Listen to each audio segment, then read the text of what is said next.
Hello and welcome to World of Tanks. Today we'll be driving an IS-4 on Himmelsdorf. The IS-4 is a level 10 Russian heavy tank. I don't know, I kind of think it looks awesome, but look at that machine gun. Oh, the machine gun.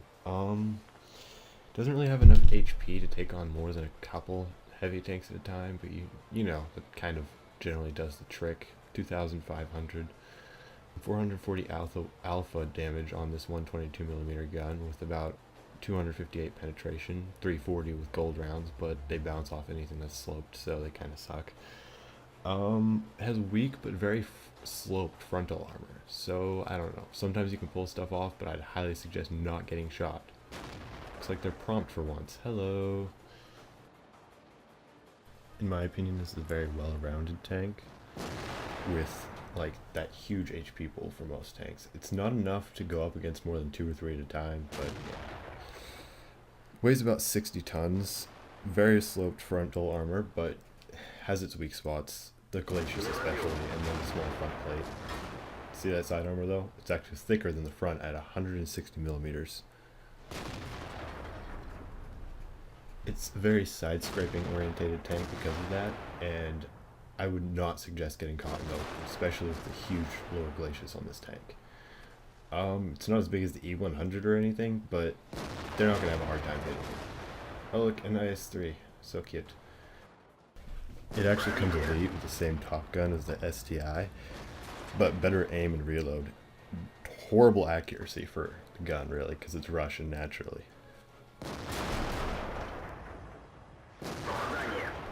This is definitely not a sniper tank.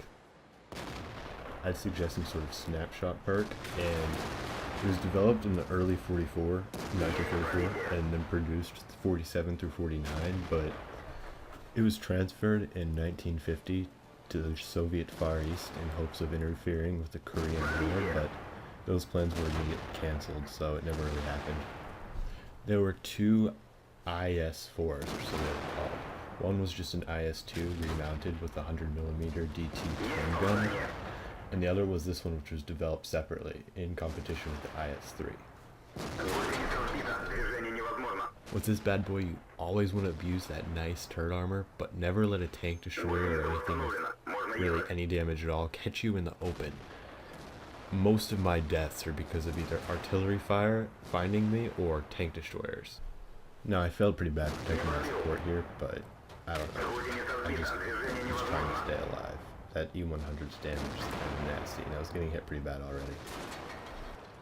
If you'll notice, this other IS-4 keeps peekabooing around this corner when he's not even like ready to fire. I don't even know what he's doing. It's kind of sad. I think he's trying to hit the smaller tanks behind him.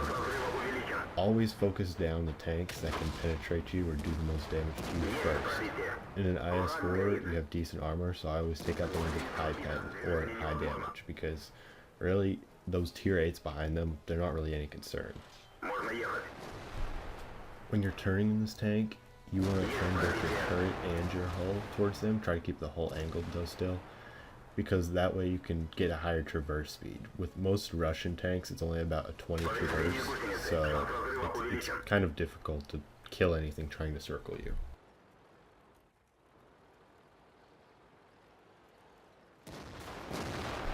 I have to say, this T-34 back there made me laugh.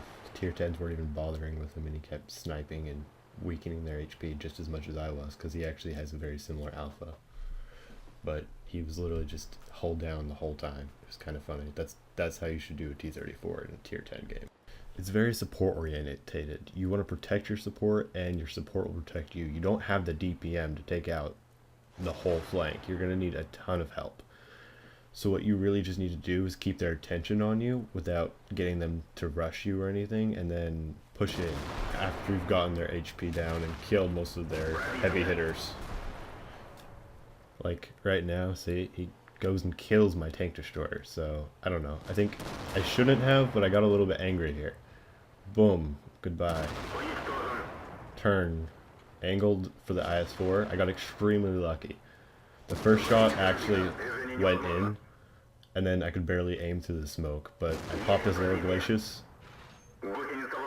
and thankfully for RNG, because it was boom, tracked, but he didn't pen me and killed. I was only one shot from death. Most definitely don't do that unless you know you can pull it off.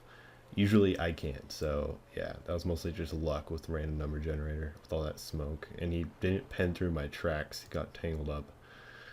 And I'm just kind of looking around for fun, but yeah, there was one tank left on the hill of Himmelsdorf, so let's take some free XP from this.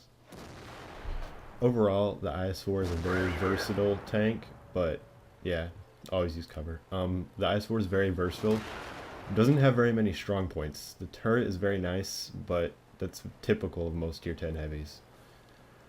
I really don't suggest even attempting to compare it to the IS-7. They're similar in some ways, but they're really totally different tanks. This one is a lot less mobile, but it has better penetration values slightly. And I don't know, I personally prefer the IS-4 just because, I don't know, it's all personal preference in this game anyways. That's why there's so many different tanks, not just because of real life, but because everybody has a different play style. It's what I do with anyone I come across. It's just, I watch them, figure out what they want, figure out what they do, tell them what tanks are best for them, and it usually works out best. But always make sure you penetrate with this tank. This is not meant, it's not high alpha, doesn't have that great of a rate of fire. Your damage is barely adequate at about 2,000 damage per minute. I love it personally. It's better for clan wars than it is public games, to be honest, but I don't know, that's just personal opinion. Make sure you'll always hit, and may RNG be ever in your favor. Good luck out there.